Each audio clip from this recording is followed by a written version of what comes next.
Hello, by the way, this is Nashop Skills. Nakumbuka last week nilishare na nie baada ya kuwa nimefanya backtesting ya trades zangu huwa natoa analysis. Nilitoa analysis ya gold last week, na hisi ilikuwa kama Jumapili.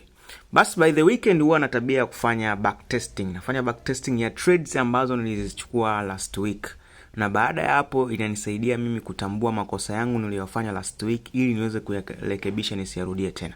Sasa naona trades ambazo nilichukua last week nilichukua trades 4 tu. Ambayo trade ya kwanza run around pips kama 300, na trades ya pili naona run around pips 400, na trades ya tatu ilikuwa imelana around kama pips 20 hivi, baadaye ikarudi kututoa kwa break even. Kwa shaweka break even ikarudi kututoa na haikutembea sana.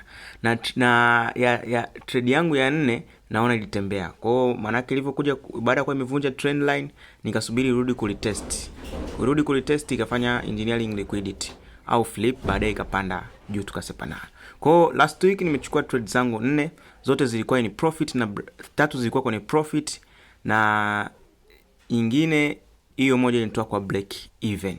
Kwa hiyo sasa weekend huwa tunaitumia kufanya backtesting na kurekebisha makosa yetu. This is Nashop Skills.